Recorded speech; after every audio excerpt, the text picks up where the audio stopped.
आज हम देखेंगे एनसीईआरटी के कंसंट्रेशन टर्म पे जो इंडेक्स न्यूमेरिकल्स हैं उनके बारे में। देखो, जो सबसे पहला न्यूमेरिकल है आपका, उसमें क्या है, उसमें पूछा गया है आपको mass percentage, calculate the mass percentage of benzene and carbon tetrachloride if 22 gram of benzene is dissolved in 122 gram of carbon tetrachloride. इन्होंने क्या किया, बेंजीन और टेट्राक्लोराइड को, कार्बन टेट्राक्लोराइड को मिक्स किया है, दोनों के मास दिए हुए हैं और इन दोनों की आपको मास परसेंटेज पूछी है। तो सिंपली मास परसेंटेज में क्या करते हैं हम, mass of that component upon mass of total, दोनों को मिला के कितना मास बनेगा, that is mass of total multiply by 100, है ना। ऐसे परसेंटेज निकालते हैं हम, that component mass upon total components mass. ठीक है, आ जाओ। सबसे पहले क्या है, इधर पहला आपको कंपोनेंट दिया हुआ है बेंजीन। बेंजीन का मास कितना दिया है, 22 ग्राम। बेंजीन का मास 22 ग्राम और CCl4 कार्बन टेट्राक्लोराइड, CCl4 इसका मास दिया हुआ है 122 gram. 22 gram benzene in 122 gram of carbon tetrachloride. तो आपको परसेंटेज निकालनी है, इनकी मास की परसेंटेज निकालनी है। तो परसेंटेज ऑफ बेंजीन की कितनी होगी, देखो बेंजीन का मास कितना है 22 ग्राम अपान टोटल मास, और टोटल मास कितना है इनका दोनों को मिला के 22 प्लस 122 कितना हो जाएगा 144 ग्राम। ये हो गया, और पर 100 में पूछा हुआ है तो मल्टीप्लाई बाय 100, परसेंट है ना, पर 100 मल्टीप्लाई बाय 100, सीधा इसको कर लो 22.144, ये आ जाएगा आपका 0.1527 मल्टीप्लाई बाय 100, ये इसको मल्टीप्लाई करोगे इसके साथ आएगा 15.27 परसेंटेज। ठीक है, ये आ जाएगी किसकी, बेंजीन की परसेंटेज। वैसे ही कार्बन टेट्राक्लोराइड की निकालनी है, तो कार्बन टेट्राक्लोराइड का मास कितना है अपॉन टोटल मास, तो उसके लिए सिंपली क्या आ जाएगा, परसेंटेज किसकी, CCl4 की, वो कितनी हो जाएगी 122 gram mass of that component upon total, total कितना हो गया 144, और मल्टीप्लाई किससे कर जाएंगे इसको 100, ये आ जाएगा आपका 0.8472 मल्टीप्लाई बाय 100, इसको डिवाइड करोगे आएगा आपको बस 0.8472, और 100 के साथ मल्टीप्लाई कर लोगे क्या आ जाएगा 84.72%। ठीक है, सिंपल, ये दोनों की परसेंटेज आ गई आपको बेंजीन और CCl4 की, ये सिंपल है। ठीक है, परसेंटेज। अब नेक्स्ट वाला देखते हैं, तो अगला न्यूमेरिकल है, देखो इसमें क्या पूछा है, calculate the mole fraction of benzene in solution containing 30% by mass in carbon tetrachloride. अब आपको यहाँ पे मोल फ्रैक्शन निकालनी है, और मोल फ्रैक्शन निकालनी है उसके लिए आपको गिवन डाटा क्या है, 30% बेंजीन दिया हुआ है टोटल सॉल्यूशन में। ठीक है, 30% बेंजीन आपको गिवन क्या है, सेकंड 30% बेंजीन है, सॉरी ग्राम नहीं, 30% बेंजीन इन सॉल्यूशन, और सॉल्यूशन किसका है, सॉल्यूशन किसका, बेंजीन प्लस कार्बन टेट्राक्लोराइड।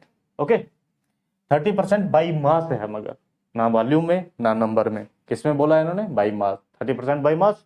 ठीक है, तो इस डाटा से आपको क्या मिल रहा है, 30% ऑफ बेंजीन मींस अगर हमारे पास 100% सोल्यूशन है तो उसमें 100 ग्राम सोल्यूशन है तो उसमें 30 ग्राम क्या हो जाएगा आपका, बेंजीन हो जाएगा। Means 30 gram benzene, 30 gram benzene, benzene का फार्मूला C6H6, 30 ग्राम बेंजीन आपको दिया हुआ है 100 ग्राम ऑफ सोल्यूशन, और सोल्यूशन किसका है, दोनों को मिला के, दोनों कंपोनेंट को मिला के।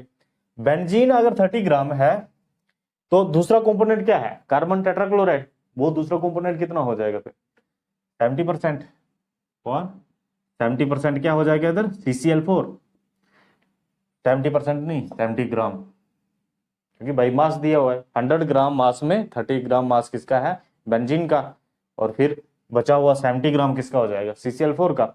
तो दोनों के आपको मास दे दिए, मास से आप मोल्स निकाल सकते हो, और मोल से मोल फ्रैक्शन, सिंपल सा। मोल फ्रैक्शन पूछिए ना, किसकी, सिर्फ बेंजीन की पूछिए, दोनों की, बेंजीन की पूछिए इन्होंने आपको, सिर्फ बेंजीन की मोल फ्रैक्शन आपको बतानी है। मीन्स मोल्स तो आपको दोनों के निकालने पड़ेंगे। दोनों के मास आ गए, CCl4 का मास ये है, बेंजीन का मास ये है, तो इनके मॉलिक्यूलर मास से डिवाइड करोगे तो मोल्स आ जाएंगे आपके पास। अब इसका मॉलिक्यूलर मास क्या होगा बेंजीन का, C6H6, 6 टाइम कार्बन है इसमें, तो कार्बन 12 इंटू 6 कितना गया 72, हाइड्रोजन इसमें 6 है, तो 72 प्लस 6 कितने हो गए 78, तो इसका मॉलिक्यूलर मास बन जाएगा 78। वैसे ही इसका CCl4 का मॉलिक्यूलर मास कितना बन जाएगा, क्लोरीन का होता है 35.5, 2 का हो जाएगा 71 और 4 का हो जाएगा 142, 142 प्लस 12 ये कितना होगा 4 5 154, 154 से इसको डिवाइड कर लो, ये आपके पास मोल्स आ जाएंगे, N ऑफ CCl4 और ये N ऑफ बेंजीन का C6H6 का, ओके, दोनों के मोल्स आ जाएंगे, ये निकाल लो। 30/78 कितना हो जाएगा 0.38 और ये हो जाएगा आपके पास 0.45, ठीक है, ये दोनों के मोल्स आ गए आपके पास। अब मोल फ्रैक्शन बतानी है।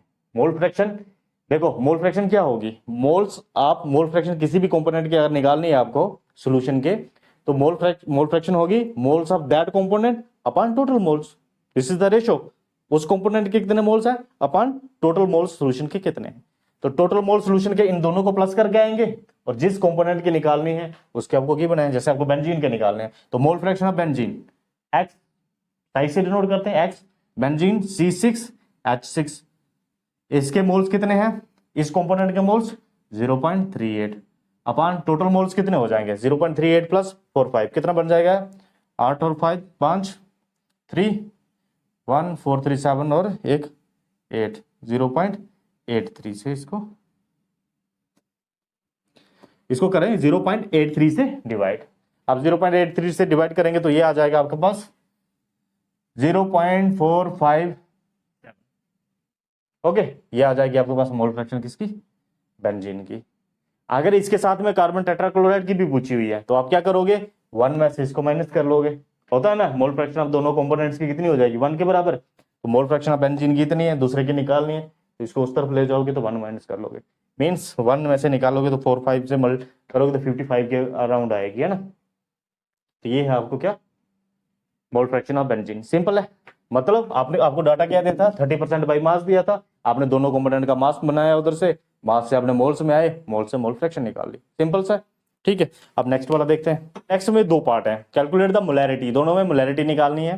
फर्स्ट में जो आपको डाटा दिया है 30 ग्राम ऑफ कोबाल्ट नाइट्रेट दिया और 6 टाइम वाटर, उसके साथ वाटर ऑफ क्रिस्टलाइजेशन है इन 4.3 लीटर ऑफ सोल्यूशन, तो आपको मोलैरिटी पता है, मोलैरिटी क्या होती है moles of solute upon volume of solution in litre, ये होती है मोलैरिटी। मोलैरिटी कैपिटल एम से डिनोट करेंगे, moles of solute, moles of solute upon solution का वॉल्यूम चाहिए लीटर में, वॉल्यूम ऑफ सॉल्यूशन लीटर में, ठीक है, वॉल्यूम लीटर में और सॉल्यूशन का चाहिए आपको पूरा, ठीक है। तो बस ये डाटा आपको चाहिए तो मोलैरिटी निकल जाएगी। अब आपको जो डाटा दिया है उन्होंने उसको प्रोसेस करो और ये चीज बनाओ उससे। पहले में क्या दिया है 30 gram of cobalt nitrate 6 time water in 4.3 litre of solution, solution का वॉल्यूम दे दिया उन्होंने आपको। ए पार्ट में वॉल्यूम क्या है 4.3 लीटर, मतलब ये चीज दे दी है। मोल्स ऑफ सॉल्यूट निकालना है, सॉल्यूट क्या है इधर कोबाल्ट नाइट्रेट, तो उसका वेट दिया हुआ आपको, कोबाल्ट नाइट्रेट NO3 ऑल्टोवाई 6 टाइम, इसके साथ वाटर ऑफ क्रिस्टलाइजेशन जुड़ा हुआ है, ये एक मॉलिक्यूल आ जाएगा इसका ना, मॉलिक्यूलर फार्मूला ये है। इसका कितना वेट दिया है, कितना मास दिया है इन्होंने आपको 30 ग्राम, इसको कितना लिया हुआ 30 ग्राम लिया हुआ, तो इसके आपको मोल्स निकालने हैं। मोल्स ऑफ इसके कितने हो जाएंगे 30 ग्राम अपॉन इसका मॉलिक्यूलर मास। अब इसका मॉलिक्यूलर मास कैलकुलेट करो। कोबाल्ट का एटॉमिक मास होता है 59, कोबाल्ट कितना कंट्रीब्यूट करेगा 59। अब नाइट्रेट को देखो कितना करेगा, नाइट्रेट में 3 ऑक्सीजन लगे हुए हैं तो 16 इंटू 3 कितने हो गए 48, 48 प्लस 4 नाइट्रोजन का आ जाएगा 14, तो 48 प्लस 14 कितना हो गया 62 और ये नाइट्रेट के मॉलिक्यूल तो 2 जुड़े हुए हैं तो 62 इंटू 2 कितना हो जाएगा 124। तो नाइट्रेट से आपको कितना मिल गया NO3 के 2 मॉलिक्यूल से मिल गया 124 और वाटर का होता है 18, एक वाटर मॉलिक्यूल का होता है 18, इधर कितने लगे हैं 6 लगे हैं, तो 18 इंटू 6 कर लेंगे, 18 इंटू 6 मिल जाएगा आपको 108, बस इनको प्लस कर लो आप, ये बन जाएगा आपको 291। ओके, ये वाटर से आ गया, ये 6 टाइम वाटर। ओके, 291 इसका मॉलिक्यूलर मास बन गया। अब देखो, तो इसको 291 से आप डिवाइड करोगे, मोल्स ऑफ सॉल्यूट निकालने के लिए क्या चाहिए, mass of the solute upon the molecular mass of the solute. तो मॉलिक्यूलर मास हमने निकाल लिया, इसका कितना आ गया 291, इसको आप डिवाइड करोगे तो ये आपका आ जाएगा 0.1, ये कितना आ जाएगा आपका 0.1। अब मोल्स आपके आ गए, वॉल्यूम आपके पास सोल्यूशन का आ गया, बस भर दो इसमें, कुछ नहीं करना, ये भरो 0.1 अपॉन 4.3, ये कितना आ गया 0.1 अपॉन 4.3, ये आपका आएगा 0.023 मोलर। ओके, इसको डिवाइड करोगे तो क्या आ जाएगा 0.023 मोलर। तो ये आपके आ जाएगी molarity of the cobalt nitrate in 4.3 litre solution. Okay, ये मोलैरिटी आ गई। अब हम नेक्स्ट वाला पार्ट देखते हैं। नेक्स्ट वाले पार्ट में भी आपको मोलैरिटी ही निकालनी है, मगर डाटा जो है वो अलग तरीके से दिया गया है। वो क्या दिया है इन्होंने, 30 ml ऑफ 0.5 मोलर H2SO4 दिया है, उसको डाइल्यूट किया आपने 500 ml, मतलब 500 ml में आपने क्या उठाया 30 ml। चलो इसको साफ कर लेते हैं पहले। देखो, मोलैरिटी निकालनी है, ऊपर वाला डाटा वैसे रखते हैं। अब इन्होंने दिया क्या है आपको, उस हिसाब से इसको प्रोसेस करेंगे, ये वाला डाटा खत्म हो जाएगा। ठीक है, देखो आपको लिया इन्होंने 30 ml लिया, किसका 30 ml किसका लिया इन्होंने 0.5 molar H2SO4, 0.5 molar H2SO4। Actually क्या था, ये सॉल्यूशन हमारे पास पड़ा था 0.5 मोलर H2SO4, बहुत सारा पड़ा है, कितना पड़ा, बहुत सारा पड़ा है, उसका सिर्फ हमने कितना लिया 30 ml लिया। उस 30 ml में हमने और पानी मिला दिया, उसको कितना कर दिया फाइनल वैल्यू 500 ml। तो हमारे पास सॉल्यूशन जो हमने 30 ml इसका उठाया, उसको हमने 500 ml कर दिया। यही मतलब है ना इस क्वेश्चन का, 30 ml of 0.5 molar H2SO4, capital M लगा ना, तो मोलर मतलब मोलैरिटी, तो molar H2SO4 diluted to 500 ml of the final volume, कितना कर दिया उसको 500 वॉल्यूम। तो मतलब 30 ml को और पानी मिला के हमने क्या कर दिया इसमें 500 ml कर दिया। अब इसमें क्या हुआ, आपने निकालनी है मोलैरिटी। देखो, मोलैरिटी निकालने के लिए आपको वॉल्यूम ऑफ द सॉल्यूशन पता होना चाहिए और मोल्स ऑफ द सॉल्यूट पता होना चाहिए। वॉल्यूम आपको पता लग गया, फाइनल वैल्यू आपने क्या किया, वॉल्यूम कितना कर लिया 500 ml, फाइनल वॉल्यूम आपको पता है। अब सिर्फ आपने पता करना है कि 30 ml में कितने मोल्स आए थे, क्योंकि मोल्स तो सेम रहेंगे। 30 ml में इसके जितने मोल्स आए होंगे वो तो सेम रहेंगे ना, चाहे जितना मर्जी वाटर उसमें ऐड कर लो आप, मोल्स थोड़ी इंक्रीज करेंगे सॉल्यूट के, मतलब H2SO4 के मोल्स। 30 ml जब हमने इसका उठाया, उसमें जितने मोल्स रहे होंगे उतने रहे होंगे, चाहे उसमें आप 100 लीटर पानी मिला लो, मोल्स तो उतने रहेंगे जितने 30 ml में थे। बात समझे, आपने सिर्फ पता क्या करना, आप 30 ml में मोल्स कितने थे H2SO4 के, वो कहां से मिलेगा आपको, यहां से मिलेगा। मोलैरिटी का फॉर्मूला क्या होता है 0.5 मोलर, इन्होंने बोला है अगर सोल्यूशन है तो इसका मतलब क्या हो गया 0.5 मोल्स हमें मिलेंगे 1 लीटर ऑफ सोल्यूशन से। मोलैरिटी यही होगी ना, 0.5 मोलर दिया मतलब 0.5 मोल्स पर लीटर में यही होगा ना। तो इस डाटे से आपको क्या मिल गया 0.5 मोल आपको मिलेंगे 1 लीटर ऑफ सोल्यूशन से, और लीटर नहीं लिया इन्होंने ml में लिया है, तो 1 लीटर में कितने हो जाएंगे 1000 ml, तो 1000 ml से हमें कितने मिल गए 0.5 मोल। अब आपको बताना है कि 30 ml में कितने थे, इसका 30 उठाया था ना सिर्फ, इसके सॉल्यूशन में आप 1000 ml उठाओगे तो 0.5 मोल मिलेंगे आपको।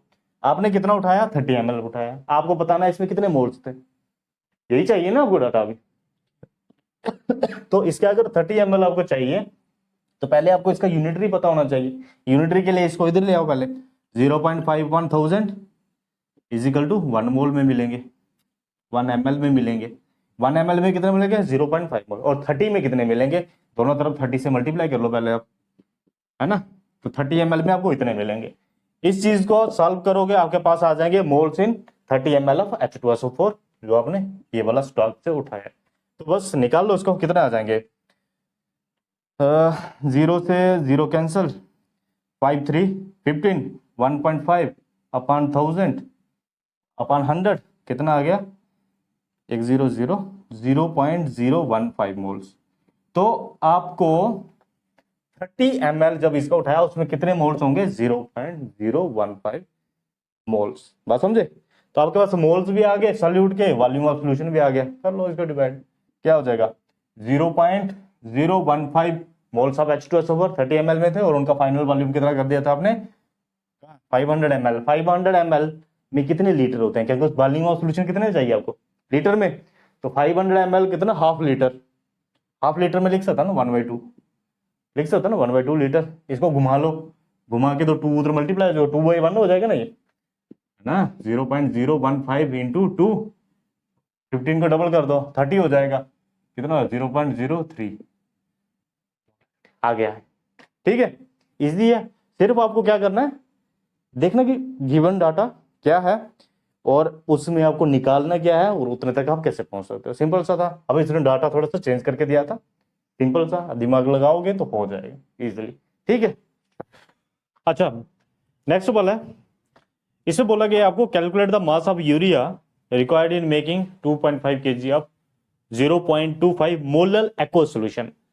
तो आपको क्या करना है, इसमें दो चीजें दी हैं आपको, 0.25 मोलर, ये चीज है मोलर, ये मोलर नहीं है, ये मोलर है, मींस ये मोलैलिटी दी गई है। 0.25 मोलर सॉल्यूशन बनाना है यूरिया का, कितना, 2.5 kg, मतलब इतनी मोलैलिटी का सॉल्यूशन बनाना है आपको 2.5 kg। 2.5 kg सॉल्यूशन बनाना है, उसके लिए आपको पूछ रहा है कि आपको कितना यूरिया चाहिए।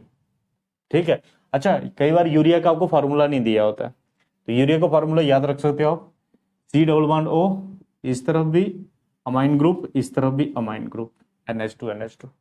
ठीक है, इस तरह से याद रख सकते हो उसको। कई बार यूरिया का फार्मूला नहीं दिया होता, उन्होंने सीधा यूरिया लिखा होता है, ये चीज भी आपको याद रखनी है।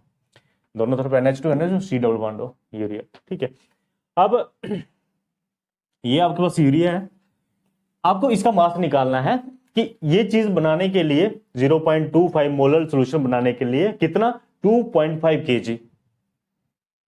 सॉल्यूशन बनाने के लिए आपको कितना यूरिया चाहिए, आपको मास ऑफ यूरिया निकालना है। ठीक है, देखो सबसे पहले इस चीज को डिकोड करो आप, इस चीज में क्या है, फिर हम 2.5 kg सॉल्यूशन बना सकते हैं। देखो 0.25 मोलर सॉल्यूशन दिया हुआ है, इसका मतलब क्या होता है, 0.25 moles of urea in 1 kg of solvent not solution. यहां पे क्या है, 0.25 moles in 1 kg of solvent. इसको खोलो, इसका मतलब क्या हो गया, 0.25 moles in 1 kg of solvent, 1 kg of solvent. ये सॉल्वेंट है, सॉल्यूशन नहीं है। सॉल्यूशन कब बनेगा, सॉल्वेंट प्लस सॉल्यूट का मास जब मिलेगा तब सॉल्यूशन का मास बनेगा। ओके, तो 1 kg ऑफ सॉल्वेंट में इतने मोल्स ऑफ यूरिया के हैं आपको, तो यूरिया का पहले आप मास पता कर लो, 0.25 मोल्स में कितना मास होता है। ठीक है ना, तो आपको पता लगाओ कि 1 kg ऑफ सॉल्वेंट में कितना मास ऑफ यूरिया है। ठीक है, फिर आप पता लगाओ 1 kg ऑफ सॉल्वेंट और इतना मास मिला के कितना सॉल्यूशन बना, उसमें कितना यूरिया में बना हुआ ओवरऑल। पहले सॉल्वेंट में पता लगाओ, इतना सॉल्यूट पड़ा हुआ है, फिर सॉल्वेंट और सॉल्यूशन को, सॉल्वेंट और सॉल्यूट दोनों मिला के सॉल्यूशन बन जाएगा ना, तो सॉल्यूशन के कंपैरिजन में आपको सॉल्यूट आ जाएगा। सॉल्यूशन और सॉल्यूट का आपको रिलेशन पता चल गया कितना मास है, बस फिर 2.5 kg सॉल्यूशन का निकाल सकते हैं। सिंपल सी बात है ना, 1 kg ऑफ सॉल्यूशन में पता करो, फिर 2.5 kg में पता चल जाएगा। बस समझे? तो वो हम कैसे पहुंच सकते हैं उतने तक, इस डाटा से। इस डाटा से आप तक कहां पे पहुंचे हम, 0.25 मोल 1 kg ऑफ सॉल्वेंट तक पहुंचे हैं। अब इधर से पहले इसका मास निकालो, ये किस क्या है, यूरिया, 0.25 मोल यूरिया है। तो इसको मोल्स को मास में कन्वर्ट करने के लिए क्या करते हैं हम, मोल्स किसके बराबर होते हैं, मास अपॉन मॉलिक्यूलर मास। तो मास चाहिए आपको मोल से, मोल्स इन मास इन ग्राम पर मॉलिक्यूलर मास, इससे इसको मल्टीप्लाई कर लो तो आपके पास मास आ जाएगा। तो मोल्स को आपको मल्टीप्लाई करना किसके साथ करना है, मॉलिक्यूलर मास से। तो यूरिया का मॉलिक्यूलर मास कितना होता है, कैलकुलेट कर लो, ये आएगा आपके पास 60। कितना आएगा 60। तो 0.25 को 60 से मल्टीप्लाई करोगे, इतने ग्राम आपके पास यूरिया आ जाएगा। कितने में, 1 kg ऑफ सॉल्वेंट। इसको आप 1000 ग्राम भी लिख सकते हो आप सॉल्वेंट। इतने ग्राम सॉल्वेंट में इतने ग्राम यूरिया। तो ओवरऑल सॉल्यूशन कितना होगा अभी तक, this plus this, this plus this, इतना सॉल्यूशन होगा ना, क्योंकि हमें सॉल्यूशन के कंपैरिजन में बताना ना कितना मास, ना कि सॉल्वेंट के कंपैरिजन में। तो इसको मैं आगे लिख सकता हूं, इन दोनों को प्लस करके पहले इसको निकाल लो आप। 60 इंटू 0.25 कितना आ जाएगा, ये 15, ये आ जाएगा आपका 15 ग्राम। 15 ग्राम यूरिया आपको 1000 ग्राम ऑफ सॉल्वेंट में मिला। मैं इसको बोल सकता हूं सॉल्वेंट प्लस सॉल्यूट को मिला के सोल्यूशन लिख सकता हूं ना। तो 15 ग्राम 1015 ग्राम ऑफ सोल्यूशन लिख सकता हूं मैं इसको, इस चीज को सोल्यूशन में लिख सकता हूं ना। 1000 ग्राम सॉल्वेंट में 15 gram urea, solvent plus urea जो सॉल्यूट है इसको मिला के सोल्यूशन बन गया ना। उतने सोल्यूशन में कितना यूरिया है आपके पास, 15 ग्राम है। अब आपको पता करना है 2.5 kg के लिए कितना चाहिए, बात समझे। तो बस इधर इसको पहले केजी में कन्वर्ट कर लो। 15 ग्राम में 1.015 kg आ गया ऑफ सोल्यूशन। ओके, इसमें कितना, 15 ग्राम ऑफ यूरिया। अब बताओ कि 1 kg में कितना होगा, ये 1.015 है ना, तो 1 kg में कितना होगा, और इसका यूनिटरी चाहिए तो ये वाली चीज इस तरफ आ जाएगी, हो जाएगा आपके पास 15/1.015। ये 1 kg आप सोल्यूशन में मिल रहा है आपको। ओके, सॉल्वेंट से हमने सोल्यूशन में ट्रांजिशन कर ली। सॉल्वेंट से सोल्यूशन में ट्रांजिशन कैसे की, सिर्फ सॉल्यूट का मास इसमें मिला लिया, हमारे पास सोल्यूशन आ गया उसके कंपैरिजन में, बात समझे। बस आगे आगे चलते गए। 1 kg आप सोल्यूशन के लिए आपको कितना चाहिए, 15/1.05 ग्राम ऑफ यूरिया, और आपको कितना बनाना है 2.5 kg। तो दोनों तरफ 2.5 kg से मल्टीप्लाई कर लो, इस तरफ भी 2.5 kg से मल्टीप्लाई कर लो, इस तरफ भी 2.5 से मल्टीप्लाई कर लो, दोनों यूनिट। तो इतने 2.5 इंटू 1 2.5 ही रहा सोल्यूशन का। इसमें आ गया आपके पास क्या, 15 इंटू 2.5/1.015, इतना आपको मिलेगा 2.5 kg ऑफ सोल्यूशन में। अगर आपको सोल्यूशन इतना बनाना है तो इसका आपको इतना मास चाहिए। तो इसको सॉल्व कर लो, कितना आ गया, 15 इंटू 2.5 30 और 37.5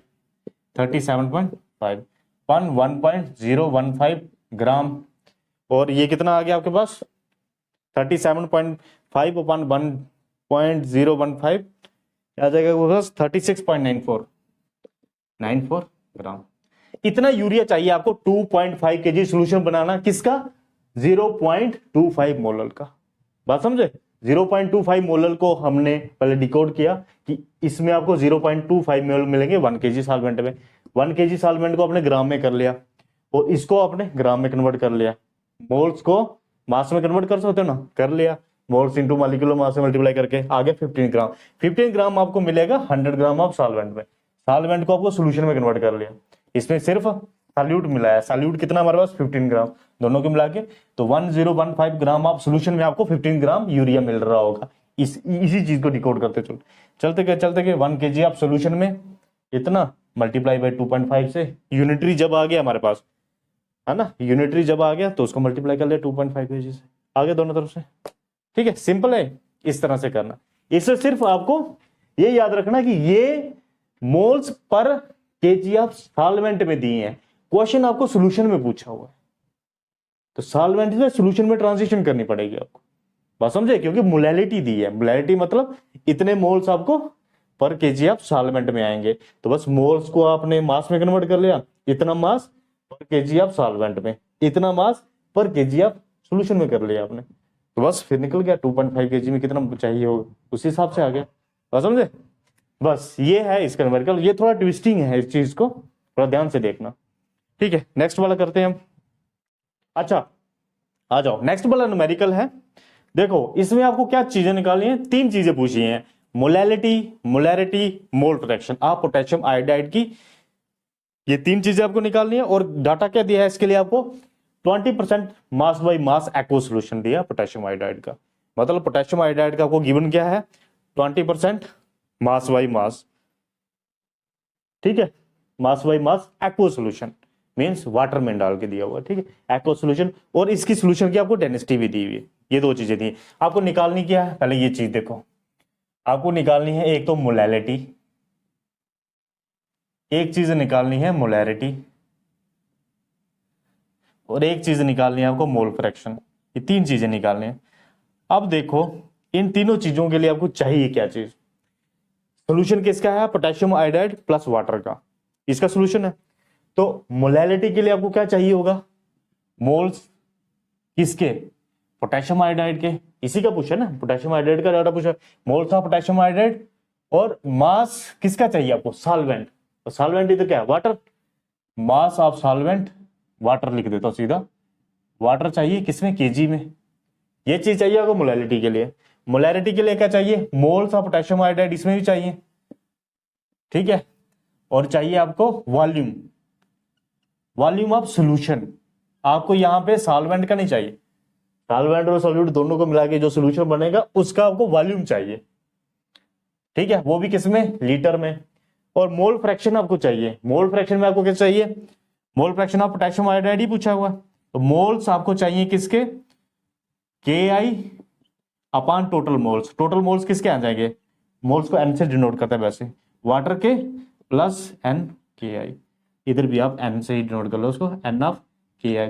ये चीज चाहिए आपको इन तीनों चीजों को निकालने के लिए। अब आपको गिवन क्या है? गिवन सिर्फ उन्होंने आपको दिया हुआ है। इस चीज को हम सेपरेट कर लेते हैं। जो जो चीजें हम चाहिए उस डाटा से निकालेंगे, इधर फिट करते जाएंगे और वो चीज निकलती जाएगी। देखो सबसे पहले आपको क्या दिया है इन्होंने? 20% पोटेशियम आयोडाइड दिया है और इसकी आपको डेंसिटी दी है। डेंसिटी कितनी है? इस सॉल्यूशन की ओवरऑल डेंसिटी कितनी है? 1.202 ग्राम पर ml, ठीक है।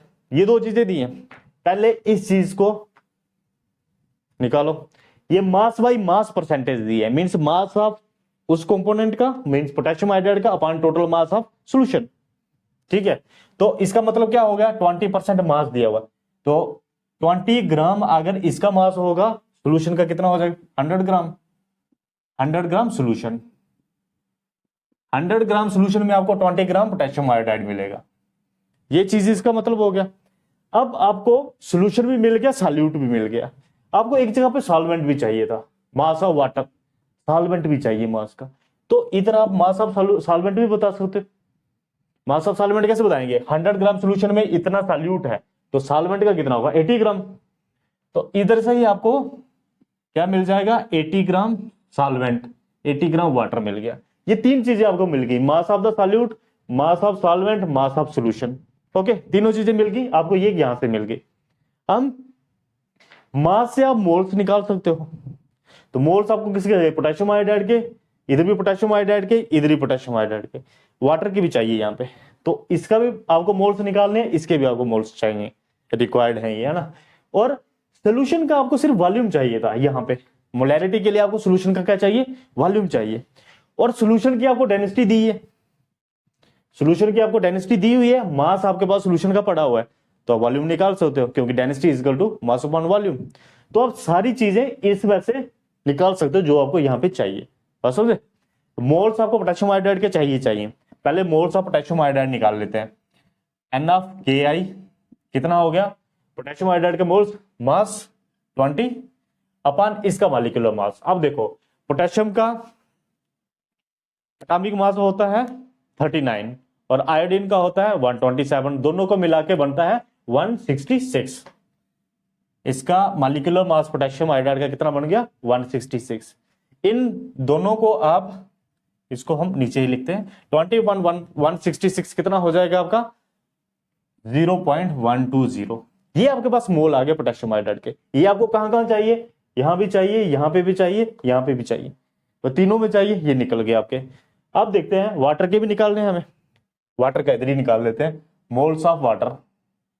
मोल्स ऑफ वाटर क्या होंगे, mass upon molecular mass. Moles कैसे निकलते हैं, mass upon molecular mass, mass upon molecular mass, mass in grams, मगर grams upon molecular mass. Okay, तो वाटर के मोल्स कितने हो जाएंगे, 80 अपॉन 18, ये होता है ना मॉलिक्यूलर मास ऑफ वाटर 18 होता है, तो ये आ जाएगा आपका 4.44। आपके पास वाटर के मोल्स भी आ गए। और सोल्यूशन का क्या चाहिए आपको, वॉल्यूम चाहिए, सोल्यूशन का वॉल्यूम चाहिए, यहाँ पे सोल्यूशन का वॉल्यूम चाहिए, तो बस इधर से वॉल्यूम भी निकाल, आपको वॉल्यूम चाहिए, तो मास दिया हुआ है, डेंसिटी दिया है, तो वॉल्यूम निकल जाएगा। क्यों, density is equal to mass upon volume, volume चाहिए, वॉल्यूम इधर ले जाओ, डेंसिटी नीचे आ जाएगी, volume is equal to mass upon density. Mass कितना है 100, डेंसिटी कितनी है 1.202, ये कितनी आ जाएगी 1.202, ये आ जाएगी आपकी 83.19। ये हमारे पास सारी चीजें निकल गई, देखो इसी चीज से निकाल लिया हमने। 20% पोटेशियम आयोडाइड दिया था, मैंने ये लिखा पोटेशियम आयोडाइड 100 ग्राम सोल्यूशन में 20 ग्राम पोटेशियम आयोडाइड मिलेगा, मतलब 80 ग्राम इसमें वाटर होगा। तो समझे, ये सॉल्वेंट, ये सॉल्यूट, ये सोल्यूशन। अब इन सॉल्वेंट सॉल्यूट सोल्यूशन का जो जो चाहिए आपको इधर के लिए वो आपने निकाल लिया। मुझे पोटेशियम आयोडाइड का आपको मोल चाहिए था, निकाल लिए, वाटर के मोल चाहिए थे, निकाल लिए, सोल्यूशन का वॉल्यूम चाहिए था, निकाल लिया, बस आप भरते चलो, इनमें निकलते जाएंगे, ठीक है ना। देखो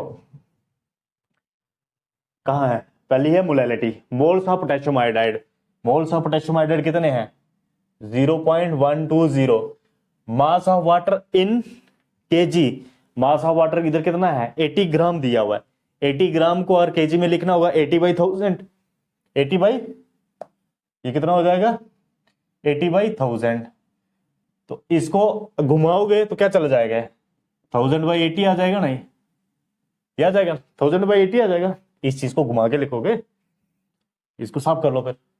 अब 120 को 1000 से मल्टीप्लाई करो क्या आ जाएगा 120, है ना, पॉइंट उस पर शिफ्ट हो जाएगा, अपॉन 80, 0 से 0 कैंसिल, 12/8 करना आपको। देखो 12/8 करोगे आप तो 1.5 आएगा आपके पास मोलैलिटी, मोलैलिटी निकल गई इजी। अब आ जाते हैं मोलैरिटी पे, मोल्स चाहिए थे, मोल्स आपने निकाले हुए हैं 0.120, क्या हो जाएगा 0.120। वॉल्यूम ऑफ सॉल्यूशन लीटर में चाहिए, आपके पास किस में आया, ये ml में आया, देखो ग्राम पर ml, मास भी ग्राम में था, मास भी ग्राम में था, डेंसिटी ग्राम पर ml में थी, ग्राम ग्राम कैंसिल होगा, ml बचेगा, तो ये किस में आया आपका ml में आया, वॉल्यूम किस में आया यहाँ पे ml में आया, तो ml में नहीं चाहिए आपको, किस में चाहिए लीटर में, ml को लीटर में कन्वर्ट करने के लिए क्या करेंगे 1000 से डिवाइड करेंगे, तो मतलब 83.19/1000 लिखेंगे, तो लीटर की जगह पे यहाँ पे सोल्यूशन के वॉल्यूम की जगह पे क्या लिख देंगे 83.19/1000, बस इसको भी घुमा लो, ये घूमेगा ऊपर 1000 इधर चला जाएगा, 83.19 से ये हो जाएगा, इसको साफ, तो ये फिर 120 हो जाएगा, 120/83.19, ये आ जाएगा आपका 120/83.11, ये आ जाएगा आपका 1.44। मोलैरिटी है, ये मोलैरिटी है, इसको कैपिटल M से लिखते हैं, मोलैरिटी स्मॉल m से।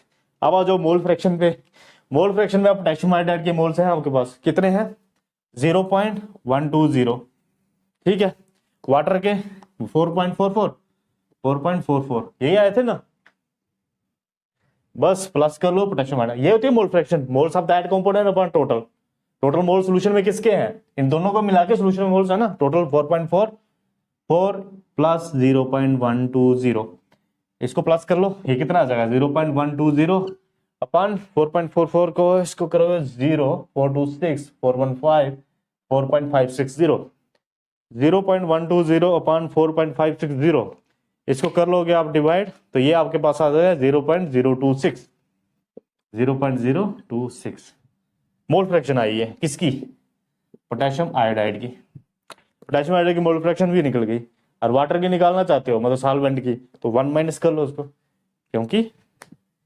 सम of the mole fraction of all components of a solution is equal to